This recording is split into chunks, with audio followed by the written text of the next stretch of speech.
Alors, nous comprenons donc que l'encadrement des vocations est une obligation à cause de la fragilité de la vocation à son début. Toute vocation a son état de bébé, de gestation, d'enfant. Et tu as besoin d'être nourri, tu as besoin d'être soutenu, d'être guidé, d'être aidé. Et comment je vois des jeunes gens aujourd'hui qui disent, moi, Dieu m'a appelé, c'est l'onction de Dieu, ça me fait pitié. Parce que c'est dangereux. Amen. Alors, l'encadrement est une nécessité pour donc plusieurs raisons. Et j'en ai cité beaucoup. D'abord, premièrement, comme je le dis, chaque vocation a son état de faiblesse, d'enfantillage, où tu ne comprends pas beaucoup de choses. Mais aussi, nous comprenons que l'encadrement, la vocation a besoin d'être encadrée parce que c'est une expérience qui demande beaucoup de sagesse et de discernement. Vous verrez par exemple l'exemple de Samuel. Quand Samuel était chez le vieux Élie, il était là à côté dans la maison de l'Éternel. Et quand il entendait la voix de Dieu l'appeler, il ne comprenait pas de quoi il s'agit. Il a fallu un vieux là, qui s'appelle Élie, pour lui dire, voici ce dont il s'agit. Ce que tu es en train de recevoir, il s'agit bien de l'appel de Dieu. Mais quand on reçoit la vocation, on reçoit l'appel, on a besoin non seulement du discernement, mais on a besoin de l'exercice de la vocation. Et j'ai remarqué que dans la Bible, la même chose aussi se faisait. Par exemple, nous découvrirons que pour pouvoir bien exercer dans la parole de Dieu, le Seigneur Jésus-Christ, il appelait des gens à lui, mais il les mettait sur le terrain en même temps en train d'exercer. Et cela permettait d'évaluer, de revenir et de remettre en question tout ce qu'ils sont en train de faire. Et j'ai remarqué aussi que le résultat de leur travail était en même temps directement évalué sur le champ, sur le terrain, par un travail de supervision. Le Seigneur Jésus-Christ, il vous envoie et en même temps, quand vous venez, il vous demande de rendre compte. Quand vous rendez compte, il essaie de faire des corrections dans ce que vous venez de faire. Par exemple, une fois, il a envoyé ses disciples et il leur dit, allez-y, mais ne partez pas avec beaucoup de bagages. Quand vous partez, rentrez dans la maison. Quand vous y entrez, voici ce que vous devez dire. Et quand on vous donne à manger, vous mangez très bien. Vous les bénissez et vous partez. Et une autre fois, en partant, il leur dit, ayez suffisamment d'équipement parce que la chose ne sera pas facile sur le terrain. Et quand ils viennent et rendent témoignage, il leur dit, c'est bien. Moi-même, j'ai vu comment les démons tombaient du ciel. Mais voici, je vous demande d'aller vous reposer. Et il dit, trouvez plus de joie, non pas dans le fait que les démons vous ont soumis, mais est-ce que votre nom est écrit dans le livre de vie. Quand nous regardons dans la vie de Paul, nous voyons que lui aussi, il a suivi l'exemple du Seigneur Jésus-Christ. En ce sens que Paul, il a encadré des gens. Il les a suivis sur le terrain et nous pouvons voir dans ses disciples, les Timothée, les épîtres qu'il a écrits, c'était un travail de quoi? Un travail d'encadrement et de suivi. Alors, le papa Brice, vraiment c'est difficile, hein? Le papa Brice, j'ai remarqué dans sa vie qu'il a suivi à sa juste valeur ces différents points dont je veux parler. En ce qui concerne de façon pratique, statistique, lui-même des vocations qu'il a suscitées, au sein de l'église locale ici, il y a au moins 5 noms qui m'ont donné. Et les 5 personnes avec qui il travaille, que ce soit le révérend Dané Jean-Jacques, le révérend Jean-Marie, le pasteur Eouma et les 2 autres vocationnaires, travailler en équipe, ce n'est pas facile. Ce n'est pas chose facile. J'ai beaucoup apprécié que son équipe est restée solide toutes ces années. Depuis 1998, je passe ici, j'ai vu Dané Jean-Jacques et je n'ai jamais entendu parler de difficultés, de problèmes à leur niveau. Ça, c'est un point qui m'a beaucoup marqué. Mais hors de l'église de Makori et du système de Makori, on peut parler de beaucoup d'exemples que nous avons ici. J'ai appris par exemple que le vieux Zadi est fruit de son ministère, que le doyen Sam Dédé est fruit de son ministère. Prenez que le doyen Santos est fruit de son ministère. Feu, Papa, Maï, René de Koumassi, Centre est fruit de son ministère. C'est intéressant de comprendre que Feu, Robert Maxime est fruit de son ministère. Moi-même, mon père spirituel directeur, Annie Antoine, est fruit de son ministère. Avec son lieutenant, le pasteur Biaï Célestin. C'est intéressant de savoir que le pasteur Tate Robert est fruit de son ministère. Je peux citer beaucoup, comme fruit de son ministère. Et imaginez seulement Dalois seul. Derrière Dalois, c'est-à-dire Annie, on est plus de 30 aujourd'hui qui sommes en train de servir le Seigneur ici, ça et là. Mais, docteur, vous allez me donner 5 minutes encore, s'il vous plaît. Lui, il m'a dit 25 ou 30 minutes. Mais maintenant, on me dit 20, donc ça me stresse, quoi. Ouais, non, il y a beaucoup que vous êtes en train de manquer à cause de cela. Donc, je vais arrêter de regarder un peu le professeur. Voilà. Voilà. Parce que le noyau de ce que je vais dire, c'est que quand j'ai analysé, puis j'ai eu entretien avec le vieux, j'ai découvert que sa stratégie d'encadrement est quand même assez intéressante. Et j'ai mesuré ça avec tout ce que j'ai vu dans la parole de Dieu. Je vais noter les 3 points suivants dans sa stratégie d'encadrement. Premièrement, les étapes qu'il suit. Deuxièmement, le style. Et puis troisième, les exigences. Ces points-là, je ne vais pas laisser. Dans les étapes, je souligne au moins 5. Premier point, c'est l'étape du salut et de l'assurance de ce salut. Dans mon entretien, lui, il dit, mais Dieu appelle d'abord à lui avant d'appeler au ministère. Et ça, c'est très important. Je crois que beaucoup de vocations échouent aujourd'hui parce que ce point-là est totalement négligé. Imaginez quelqu'un qui dit, les pasteurs, évangélistes, missionnaires, et puis il ne connaît pas Jésus. Il n'est pas né de nouveau. J'ai connu un jeune au séminaire à Ogbomanchor. Il était en dernière année de licence.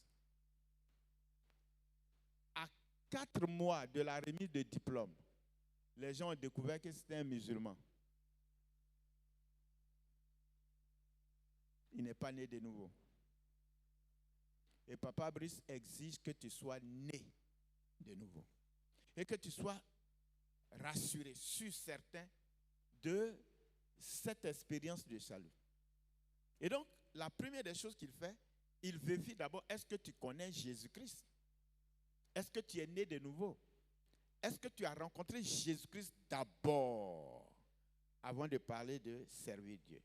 Deuxième étape importante, c'est ce que j'appelle le zèle et l'amour pour les disciplines spirituelles. C'est-à-dire, quand il voit que la personne est zélée, c'est bon, mais ça ne suffit pas. Mais est-ce que la personne a une attraction pour les disciplines spirituelles? Les disciplines spirituelles, je vais parler de la prière, je vais parler de la discipline d'étudier la parole de Dieu, la méditation. À l'époque, il utilisait les documents tels que le lecteur, le guide de choses, pour encadrer ces jeunes gens, pour comprendre s'ils ont commencé eux-mêmes à se discipliner, à se cultiver en Dieu, à se développer intérieurement. Et ça, c'est important. Quelqu'un a dit, Le mal de notre christianisme aujourd'hui, c'est le manque de discipline. Et quand une personne viendra servir le Seigneur victorieusement, vous verrez en lui qu'il commence déjà à cultiver son intimité avec Dieu. La discipline dans la prière, dans la méditation, la discipline dans l'éducation, l'amour pour l'Église, les choses de Dieu. La discipline du service, par exemple. Et son disciple qui s'appelle Annie-Antoine nous a cultivé cela. Je me souviens une fois, nous on dormait dans la cour de l'église et là, on nous demande d'essuyer les bancs et vraiment c'était une chose difficile pour nous, mais on a été corrigés très bien. C'est cela. Amen. Troisième étape, c'est ce que j'appelle l'étape du terrain. Va sur le terrain directement. Quand tu dis que tu es appelé, on va voir sur le terrain. Donc, il encourage ceux qui manifestent de la vocation à aller sur le terrain, à commencer une cellule de prière, gérer une cellule de prière. Quatrième étape que je vois, c'est la formation continue sur le terrain. C'est là pendant que ses disciples sont sur le terrain en train de faire diriger des cellules, il a cette capacité de les maintenir, de garder contact, de les suivre et de les former. Et puis enfin, il y a l'étape de la formation dans une école pastorale. Et j'ai apprécié le fait que papa a envoyé certains de ces jeunes gens à l'école chez nous. Et j'ai pris que beaucoup puissent venir encore. Maintenant, son style. Le style, lui-même, il en a parlé, le pasteur Kassou. Premier style que j'ai vu, c'est ce que j'appelle oikos leadership. C'est-à-dire, papa aime susciter des vocations à la maison. Amen. Beaucoup de ces vocations n'ont pas été, ce n'est pas des gens qui ont été empruntés ailleurs. Ça vient de lui-même, son ministère. J'ai trouvé ça très intéressant. Ça crée moins de problèmes, quoi. Parce que tu arrives à connaître la personne rapidement.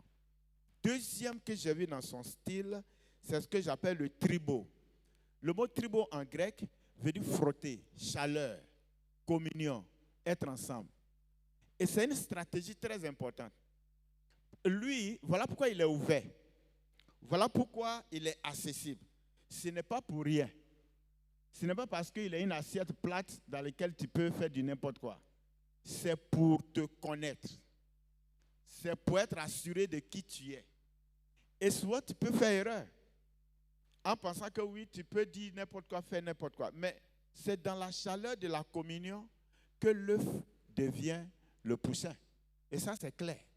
Voilà pourquoi il développe cette stratégie. Troisième chose que j'ai vue dans son style qui m'a beaucoup plu, c'est le suivi sur le champ en supervisant, en visitant régulièrement. Pendant qu'il était notre responsable national, je crois qu'ils ont beaucoup voyagé, ils ont beaucoup rendu visite. Et moi, la première fois que je l'ai connu, c'est quand il est venu rendre visite à mon pasteur à Daloa. Maintenant, les exigences, quand il est en train d'encadrer, exigence numéro 1, c'est la discipline. La discipline, surtout quand on parle d'argent. Si tu manges l'argent, en tout cas, tu ne vas pas aller loin avec lui. Ça, c'est important. Deuxième, la discipline doctrinale. Il aime qu'on soit attaché à la parole de Dieu. Troisième, l'exigence du travail et de la passion. Papa Brice n'aime pas les paresseux. C'est avec lui que j'ai appris la phrase « L'ouvrier mérite son salaire ». Et j'ai entendu ça, mais il m'a interprété ça pour dire que si ça marche dans ton travail là-bas, ton travail va te nourrir là-bas. Ça, c'est excellent. Quatrième, c'est l'humilité et la franchise. Il aime qu'on soit humble et qu'on soit franc. Et puis, cinquième, le mot va vous surprendre, c'est ce que j'appelle le dogmatisme. C'est un véritable dogmatique. Pas dans le sens péjoratif. Il est peut-être, on parlera de lui, de sa dimension interdénominationnelle, mais il aime ce qui est baptiste. Et c'est ce que j'appelle le dogma. C'est-à-dire, il aime ce qui est dans sa maison, il faut rester dans la maison. Amen. Alors, qu'est-ce que je peux retenir comme conclusion ici? Je retiens que l'encadrement des ministères selon Papa Brice est biblique, c'est réaliste. Tu ne vas pas devenir pasteur parce que tu rêves et que tu vois que tu es devenu prophète des nations. Il doit voir sur le terrain. Ça doit être touchable. Ça doit être vérifiable. Ce n'est pas un rêve seulement. Je vois que c'est pratique. C'est-à-dire, la confirmation vient dans le résultat pratique de ce que tu fais. Je vois que c'est personnel. Le mot personnel que je veux dire ici, c'est qu'il s'intéresse à toi en tant que personne, la communion, la relation avec toi. Et je vois que son système d'encadrement est rempli d'humanisme et de générosité. C'est avec lui ici que moi je ne dors pas ailleurs quand je venais ici. C'est ici il dort, c'est ici il mange. Amen. Sa femme aussi a joué un rôle à ce niveau. Il y a de la rigueur, mais par-dessus tout, au-dessus du fait que c'est très pastoral, j'ai remarqué qu'il n'a jamais développé un style de quelqu'un qui veut forcément s'imposer aux gens qui viennent comme fruit de son ministère pastoral. Vraiment, ça m'a beaucoup touché. Ayam Sokro, ça me fait pratiquement 30 ans que je suis là, professeur, mais que le Seigneur continue de bénir notre papa. J'ai eu la liberté de travailler. La liberté de travailler. Tant que la chose est faite selon la voie du Seigneur, selon la parole de Dieu, dans la discipline, tu as sa bénédiction. Papa, que le Seigneur te bénisse, que tu vives encore longtemps, que le Seigneur permette que nous puissions être à la hauteur de ce que tu as accompli. Merci beaucoup. Voilà.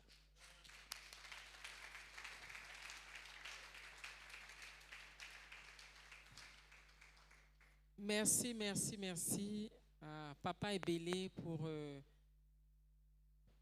vraiment, je ne sais pas comment qualifier, mais ça a été tellement bien expliqué, tellement bien fait, que vraiment nous rendons grâce au Seigneur. Ce soir, nous sommes beaucoup instruits. C'est vrai, sur la vie de notre papa Brice, mais en même temps, ce sont des enseignements que nous recevons pour que nous aussi, nous puissions suivre la voie du pasteur Brice en tant que, enfin, le ministère qu'il a accompli avec les 3 P, comme le pasteur l'a si bien expliqué.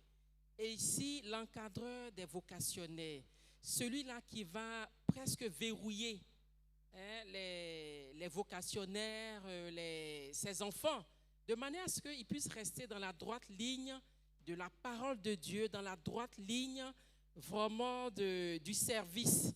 Parce que le pasteur l'a expliqué, quand on a une belle photo, on veut encadrer la photo pour que la photo, à chaque fois qu'on vient regarder la photo, on est tout content. Et je pense que le pasteur aujourd'hui, en regardant les membres que nous sommes, ses enfants que nous sommes, les grands-enfants comme les pasteurs Ebele, il doit être vraiment content. Et je pense qu'il est heureux de voir qu'ils sont restés dans l'encadrement qu'il a délimité de manière à ce qu'ils puissent rester dans la voie du salut. En tout cas, pasteur Ebele, merci beaucoup pour cet enseignement également. Merci, pasteur Kassou.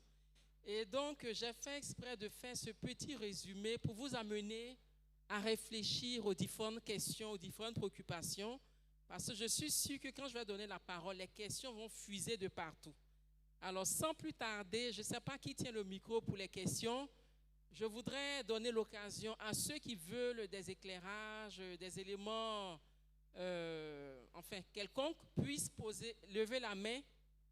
Et puis, le frère... Ok, les frères sont là pour partager le micro.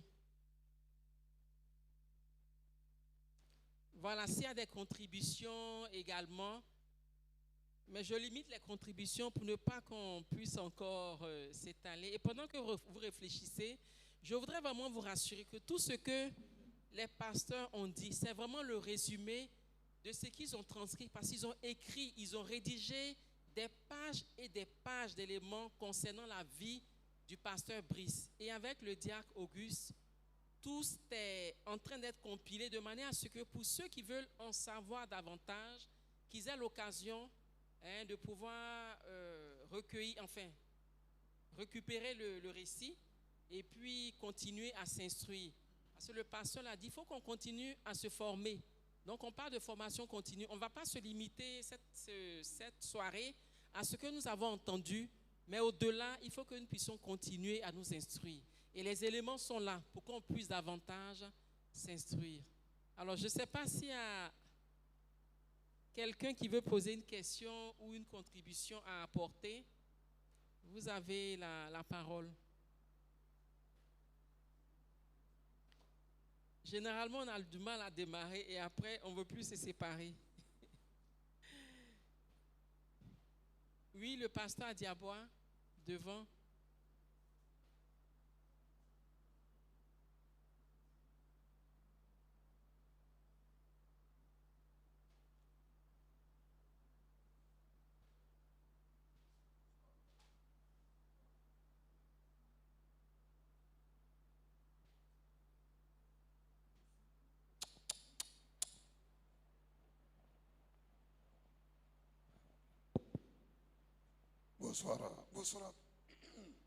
Bonsoir à tous, excusez-moi.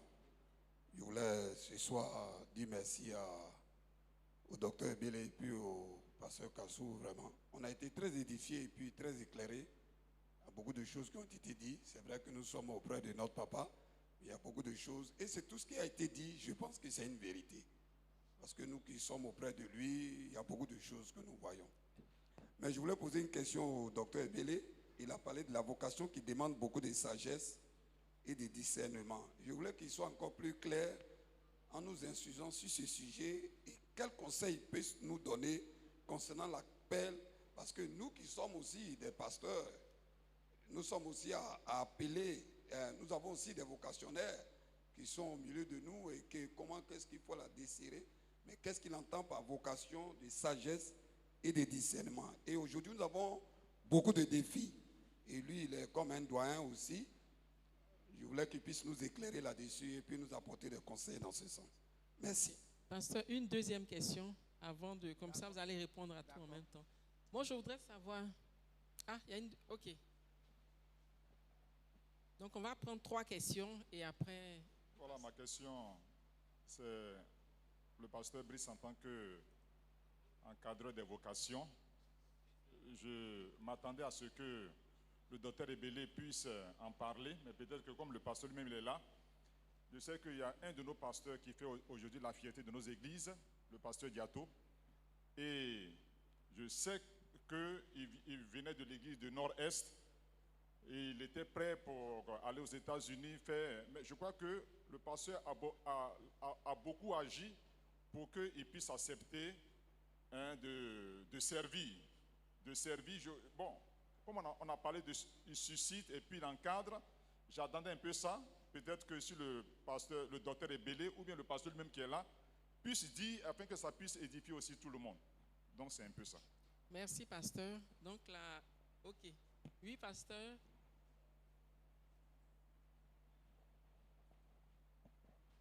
Je voudrais bénir le Seigneur pour ma présence ici.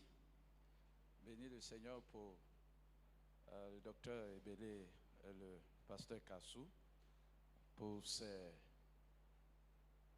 informations vraiment très très enrichissantes qui nous édifient. J'ai connu papa à Boaké quand il allait célébrer le mariage du frère Abraham avec Cam Marceline. C'est celui-là, c'est lui qui a prêché.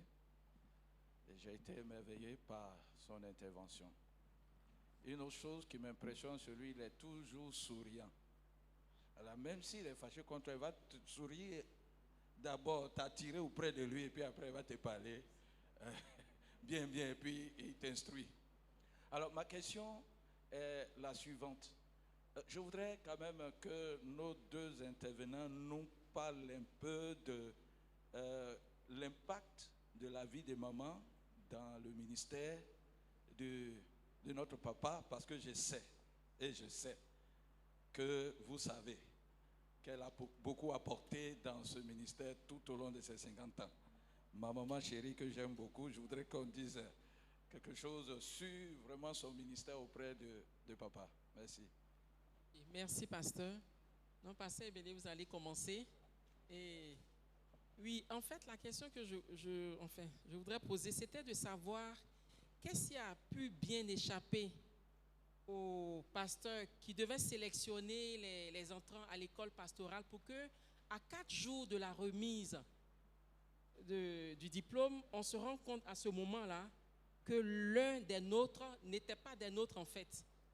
Qu'est-ce qui a pu bien nous échapper de manière à ce que ça nous serve de leçon dans la sélection de ceux qui sont appelés à servir le Seigneur? On va commencer par le dernier, rapidement. Il ne s'agit pas de lui, hein, c'est pas lui. C'est pas son ministère, quoi. Bon, c'est au Ogbomoso. Le Ogbomoso, c'est au Nigeria. C'est le séminaire que j'ai fréquenté. Qu'est-ce qui a échappé? Ce dernier, il a fait 4 ans de licence. Il était même sponsorisé par les missionnaires. On lui envoyait des Bibles. Mais il était musulman. Qu'est-ce qui a échappé? C'est le manque de discernement, effectivement. Parce que, à un moment donné, quand les gens sont zélés et ils sont dans toutes les activités, on pense que le zèle est l'expression de l'appel. C'est une erreur. Voilà pourquoi j'ai parlé de l'étape de discernement. Quand la personne est sauvée et puis les zélés, mais il faut le discernement. Ça, cet aspect-là de l'encadrement, c'est beaucoup spirituel et ça demande beaucoup de la patience. Ouais, le Seigneur Jésus-Christ a donné la formule du discernement. Il dit que on connaîtra l'arbre par ses fruits. Or, le fruit, ça prend un peu de temps avant de se manifester. Hein. Voilà pourquoi l'exemple du terrain que papa fait, le fait qu'il fait le tribo, c'est-à-dire communion, ça permet de pouvoir connaître la personne. Je crois qu'à ce niveau, je réponds en même temps à la question de pasteur Adiaboua où il a parlé de question de discernement. La leçon que nous devons apprendre aujourd'hui, c'est que des gens qui veulent servir le Seigneur, prenons du temps avec eux. Réduisons l'écart de distance. Vous voyez, les gens parlent de l'administration pyramidale. Moi, je n'aime pas ça. Et moi, j'ai suivi ça. Tu ne peux pas devenir serviteur de Dieu à côté de moi si toi et moi, on ne se frotte pas. Il faut que tu passes du temps avec moi. Il faut que tu sois assis à côté de moi, qu'on marche ensemble. Pour que moi, en tout cas, tant que je sais que j'ai fait mon mieux, le reste, maintenant, ça va être dans la main du Seigneur. Donc, prenez du temps, et on appelle ça chez moi là-bas le discipolat. C'est-à-dire, tu fréquentes la personne, tu passes du temps avec la personne, vous êtes des amis, vous marchez ensemble, tu cultives la personne, tu t'intéresses à sa vie au travail, sa vie à la maison avec ses parents, sa vie avec sa femme. Là, moi, je ne blague pas ça. Donc, c'est important. Il faut que les choses soient nettoyées. Jésus a dit, dans Jean chapitre 15, il dit que lui, là, son père est le vigneron. Lui, il est le sarment. Et vous, lui, il est la branche. Vous êtes qui? Vous êtes des branches. Si tu ne restes pas attaché à moi, s'il n'y a pas de tribaux entre toi et moi, hein, tu ne porteras pas de fruits. Amen. C'est biblique, c'est pratique. Ça, c'est un. Maintenant, la question concernant Diato et le ministère d'encouragement de papa. J'ai parlé de ça. C'est un grand encourageur. Moi, il m'a beaucoup encouragé. Je suis parti, j'ai fait 6 ans aux États-Unis. Si moi je suis revenu, c'est à cause des encouragements. Il m'appelle régulièrement. Et beaucoup ne savent pas ça. Régulièrement, il m'appelle, comment ça va? Et Marie, ma fille, ça va? Donc tu te dis que bon, tu as un papa ici. Amen. Et c'est ce qu'il a fait à Diato. On connaît l'histoire de l'homme de Dieu. Il a été beaucoup souvent découragé, frustré. Beaucoup de moments difficiles. Il fallait des gens pour l'encourager, pour le fortifier. Souvent, on pense que c'est là-bas que se trouve mais la bénédiction peut te trouver à la maison. Hein. Moi, j'ai appris que si Dieu t'a envoyé dans le désert, il t'a dit de t'asseoir dans les chaînes de Mamré, il va te nourrir là. Amen. Amen. Il peut aller chercher bénédiction en Égypte pour venir te donner. Il est capable. Tu n'as pas besoin d'aller à Sodome et Gomorrhe. Assieds-toi là. Si c'est là qu'il t'a mis, tu vas voir. Moi, j'étais à Yamsokro. Et puis, bénédiction est venue me trouver là-bas. On ne coupe pas derrière bénédiction. Bénédiction court derrière toi. Ça, c'est biblique. C'est clair. Donc, papa, vraiment merci beaucoup à ce niveau. Il nous a beaucoup encouragés, fortifiés. Je crois que... Maintenant, sa femme, bon, lui, il va parler aussi. Maman Brice, comme c'était vite, sinon, je voulais parler de ça, quoi. Elle a joué un rôle. Je vous ai dit que je mange ici, non? Quand tu viens, elle te fait asseoir. C'est jumblé. Mais en fait, tu manges bien. Même quand tu n'as pas appelé que tu arrives. Elle te reçoit bon, comme ça, là. C'est sûr que le ministère sera facile. Merci beaucoup. Merci au pasteur Simon pour cette question sur maman. Je crois que si nous sommes en train de parler du ministère du doyen qui a vraiment marqué, j'ai toujours dit que les femmes sont le deuxième Saint-Esprit auprès de leur mari. Et ça, c'est une réalité. Parce que c'est vrai, un père célibataire, un pasteur célibataire réussit son ministère. Mais si on est marié, pour qu'on réussisse son ministère, il faut que la femme fasse un travail. C'est pour ça que je crois que tout ce qu'on est en train de dire du pasteur, c'est aussi accompagné de maman. C'est comme la sauce. La sauce, là, elle peut avoir tout. Mais quand il y a le sel bien mis, on est content de la sauce. Mais s'il n'y a pas de sel du tout, on va dire, mais où est le sel? Si on parle du doigt, c'est parce que maman qui a été bon sel a vraiment assaisonné le ministère. Et puis, il faut dire aussi qu'elle est dans le ministère. Même quand nous allons au-delà de Makori, c'est elle qui a mis sur place l'organisation des femmes de pasteurs. Ça aussi, c'est quelque chose qu'il faut reconnaître de maman. Le ministère des femmes de pasteurs.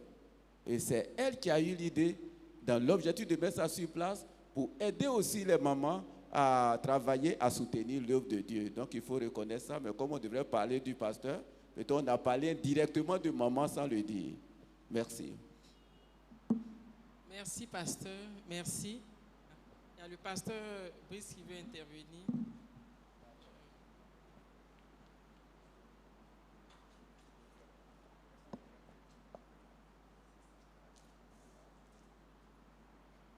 Je voulais dire quelque chose concernant cet homme-là qui s'est infiltré dans les pasteurs et qui a suivi sa formation, qui a été découvert tout juste après.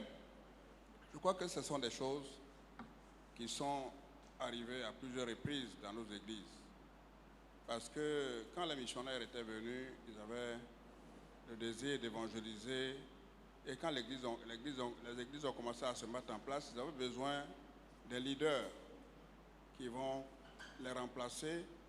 Et ça fait qu'ils n'ont pas trop réfléchi pour prendre des gens.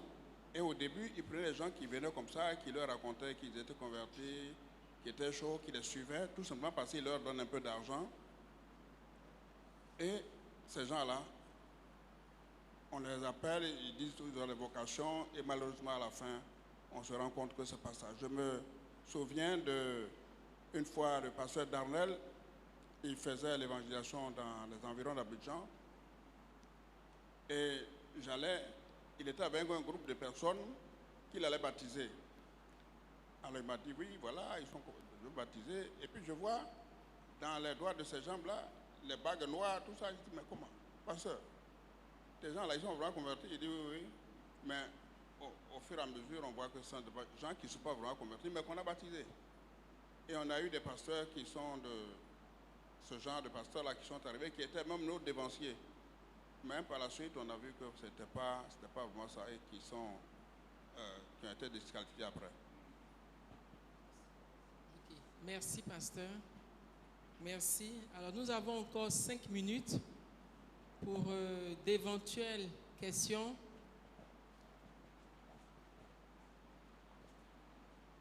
Alors bon, je vais poser une question au pasteur Kassou.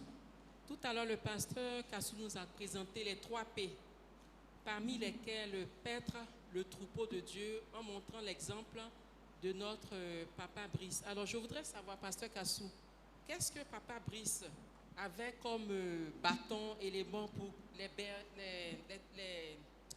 brebis qui parfois, au lieu de suivre le groupe, vont un peu se promener? Qu'est-ce qu'il avait pour les ramener dans la droite ligne, voilà, par rapport aux autres, pour ne pas se perdre, pour ne pas s'égarer? Merci. Je crois que, comme j'ai eu vraiment à le dire, le pasteur Brice avait sa houlette, il avait son bâton, mais je crois que ce bâton-là, comme on l'a dit, le pasteur Brice, c'était la parole de Dieu qu'il savait manier pour amener les brebis vraiment dans la ligne droite. Il faut dire que son amour pour la parole de Dieu, l'enseignement orthodoxe et qu'il a su apporter, a toujours guidé effectivement les brebis. Surtout l'amour et la patience. Le pasteur Brice, quand quelqu'un n'est pas, il n'est pas là pour s'affronter, chercher à se défendre. Mais il a été toujours patient et dans l'enseignement et surtout dans le travail, dans son style de travail de collaboration avec ses collaborateurs pour voir la solution, ce qu'il faut faire. Voici, et son style de leadership a été vraiment important pour amener les brebis à la bergerie. Et je crois qu'il a été comme Jésus pouvait le dire, je connais mes brebis et mes brebis me connaissent. Ce qu'ils disent, ils suivent ma voix. Donc, son plus grand fort, c'était l'enseignement orthodoxe et sa patience et puis le travail dans l'ensemble. Voilà. Merci, pasteur. Alors, je voudrais vraiment remercier le Seigneur parce que ce soir, nous avons été beaucoup instruits. C'est vrai que l'homme de Dieu a été présenté par rapport au ministère pastoral, par rapport à l'encadrement des vocations qu'il a réalisées. Mais voyez au-delà de l'homme de Dieu qui a été présenté, voyez l'action de grâce que nous rendons au Seigneur pour ce qu'il a fait pour cet homme et pour l'exemple que cet homme représente pour chacun de nous. C'est vrai, nous sommes beaucoup plus jeunes par rapport aux doyens qui m'encadrent et les nombreux doyens qui sont dans la salle.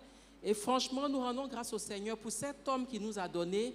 On a été tous nourris, bon, j'allais dire à sa mamelle, mais c'est plutôt à la mamelle de maman qui est juste derrière. Et aujourd'hui, si chacun de nous rayonne, chacun de nous brille, c'est parce que des personnes se sont sacrifiées pour chacun de nous.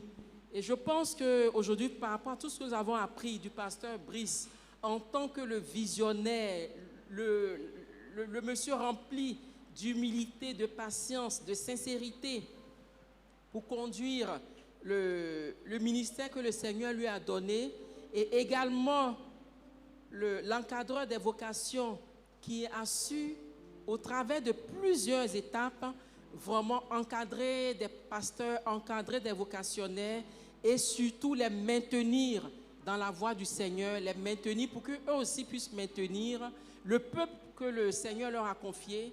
Parce que tout ce que nous faisons ici, c'est parce que le Seigneur nous a préparé quelque chose de beau, quelque chose de merveilleux au ciel. C'est pour cela que nous nous assemblons aujourd'hui et que demain encore, nous serons nombreux à être assemblés pour encore venir écouter des enseignements vraiment intéressants, cette fois-ci sur le pasteur Brice, gardien des fondements doctrinaux et baptistes, et ça sera avec le pasteur Kofi Amani, et également le pasteur Brice, donc la contribution du pasteur au niveau du développement de l'INEBAM.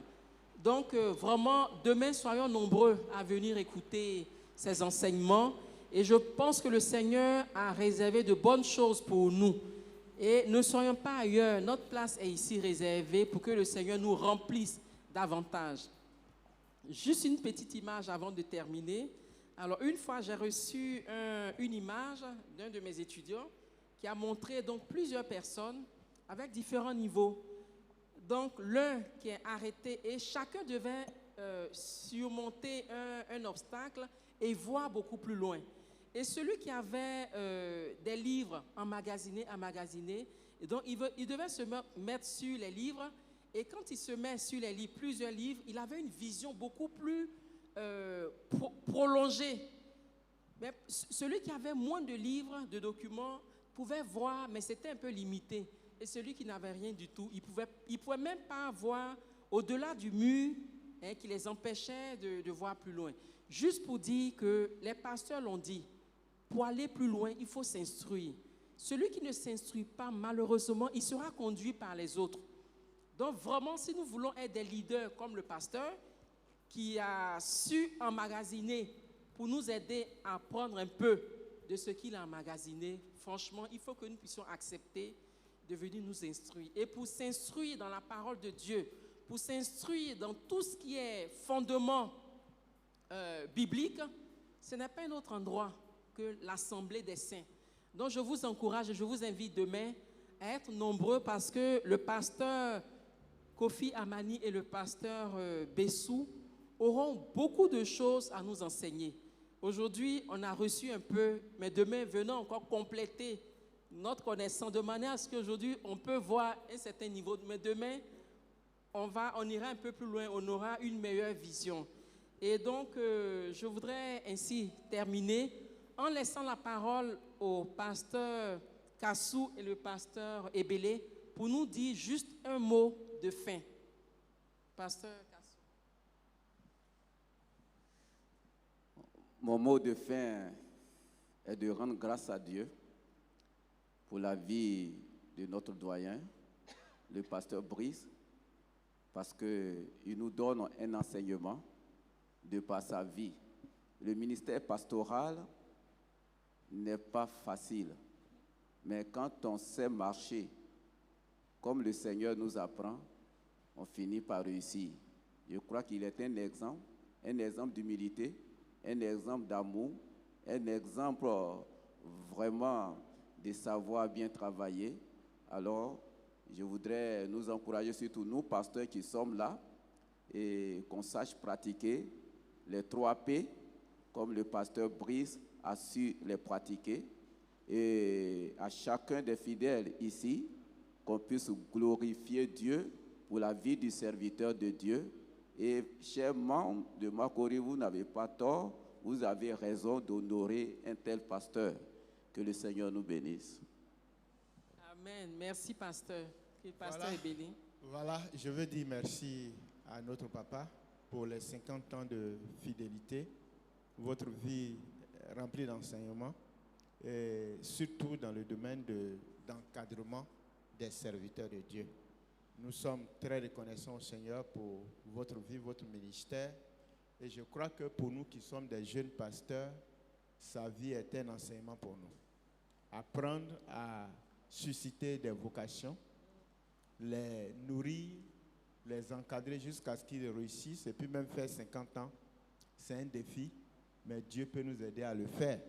Ça demande beaucoup de choses, entre autres la discipline. Et papa, je voudrais ce soir dire merci de nous avoir disciplinés quand il fallait. Et c'est une bénédiction. Et je crois que cela est une des marques que moi, personnellement, je vais suivre pour que l'œuvre de Dieu puisse aller en avant. Merci beaucoup. Que le Seigneur bénisse ces moments que nous passons. Amen. On acclame le Seigneur. Vraiment, merci au Seigneur. On acclame comme le pasteur Diabois aime bien qu'on acclame. Ok, je donne la parole. Ok, merci. Donc, Diacre Auguste, pour le mot de fin. Merci beaucoup, professeur Awaka. Merci beaucoup au pasteur Kassou. Merci beaucoup au docteur Ebele, qui nous ont permis de mieux connaître le pasteur dans son ministère en général et particulièrement dans l'aspect encadrement de vocation d'autres collègues, d'autres serviteurs de Dieu. Nous prenons rendez-vous demain pour 2 autres interventions qui ont été déjà annoncées. Demain, quand nous venons, nous avons dit que dès 18h30, nous venons nous installer et comme c'est un moment de communion fraternelle, nous partageons quelque chose afin que les forces ne nous manquent pas en chemin. Parce que vous voyez, nous finissons autour de 21h. Donc, nous vous convions à un petit moment d'échange autour d'un petit verre, un petit jus. Nous pouvons échanger et fraterniser davantage. Parce que c'est ça aussi, hein, c'est au grand moment. Et donc, les pasteurs, les responsables là-haut, et puis toute l'assemblée, voilà, il y a un service qui est offert là dans la cour. Nous allons demander à la chorale qui va nous recommander au bon sauveur, au bon berger, le sauveur fidèle, afin qu'il nous garde dans son amour pas à pas au moment où nous allons nous séparer. Veuillez vous tenir debout pour interpréter ce cantique, pour interpréter cette prière ensemble. Et nous demanderons au président de la pastorale, le pasteur Kofi Sylvain, de terminer par la prière après ce cantique. Bon sauveur, berger fidèle. Bon sauveur, berger. Bon sauveur, berger fidèle. Oh, conduis-nous par ton amour. Et de ta main paternelle, nourris-nous au jour le jour. Béni sois-tu, tendre maître, Jésus, nous sommes à toi. À toi seul nous voulons être. Béni sois-tu, notre roi. Dans tes riches pâturages, dans tes riches pâturages, apprends-nous à te chercher. Que sous tes divers ombrages, nous sachions toujours marcher. Béni sois-tu, tendre maître, Jésus, nous sommes à toi. À toi seul nous voulons être. Béni sois-tu, notre roi. Toi qui nous reçus, toi qui nous reçus par grâce, bien que faibles et pécheurs, par ta puissance efficace, purifie encore nos cœurs. Béni sois-tu, tendre maître, Jésus, nous sommes à toi. À toi seul nous voulons être. Béni sois-tu, notre roi. Enfant, nous voulons te plaire. Enfant, nous voulons te plaire. T'obéir, garder ta loi. Oh, pour cela daigne faire que nous vivions par la foi. Béni sois-tu, tendre maître, Jésus, nous sommes à toi. À toi seul nous voulons être. Béni sois-tu, notre roi. Bon sauveur, berger fidèle, pour que nous suivions tes pas. Remplis-nous d'un nouveau zèle et porte-nous dans tes bras.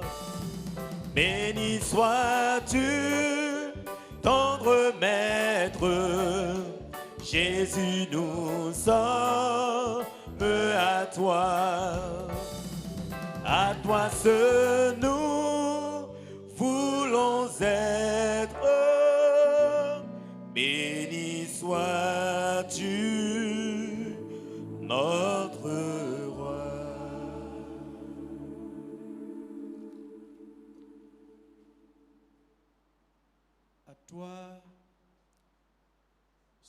tout honneur, toute gloire, Seigneur.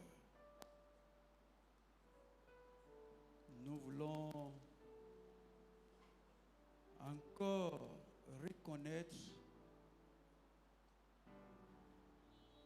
que tu es Seigneur, tu es sauveur de notre âme.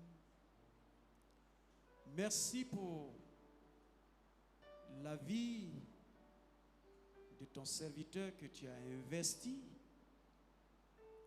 puisque c'est ta présence en lui. Chacun en prenant la parole a pu dire: est-ce que je suis digne d'en parler? Parce que aucun homme ne peut finir, ne peut être en mesure de parler de toi si toi, l'Éternel, tu ne lui as pas donné cette permission, cette grâce. Nous avons été suffisamment édifiés. Nous avons appris à travers les témoins que chaque orateur a rendu du ministère de ton serviteur. Nous avons été édifiés. Je veux, Seigneur, t'invoquer de conduire tout ce temps qui a été pris en compte par les organisateurs jusqu'à la fin, que par ton Esprit Saint, dans toute la simplicité où ce programme est en train d'être déroulé, que ta gloire soit manifestée ainsi davantage. Je prie au nom de Jésus de veiller sur nos retours et cette nuit, que soit paisible et tranquille pour les différentes familles. Et demain, que nous ayons encore cette grâce de nous retrouver. Sois béni, Éternel, pour la vie de ton serviteur, sa femme et ses enfants. Pour cette église qui nous donne l'occasion, pour moi, c'est une marque très importante pour la vie de toute l'UNEBAM. Nous avons l'habitude de nous retrouver parler des hommes quand ils sont couchés, ils ne peuvent plus parler. Mais tu nous donnes l'occasion de rendre témoignage vivant du ministère de quelqu'un. Seigneur, je crois que tu es en train d'écrire une nouvelle page pour nous et nous sommes très attentifs. Sois élevé, béni pour les orateurs qui se sont laissés diriger. Père Saint, j'ai prié au nom du Sauveur Jésus-Christ. Amen. Amen. Okay, merci beaucoup. Bon retour chez vous et à demain soir. Merci beaucoup. Que le Seigneur nous fasse du bien. T'adorons, Seigneur. Nous t'adorons, Seigneur. Nous t'adorons, Seigneur. Nul n'est semblable à toi. Nous t'adorons, Seigneur. Nous t'adorons,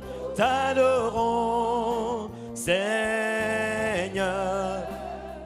Nous t'adorons, Seigneur. Nul n'est semblable à toi. Nous t'adorons, Seigneur. Nous t'adorons, Seigneur. Nous t'adorons,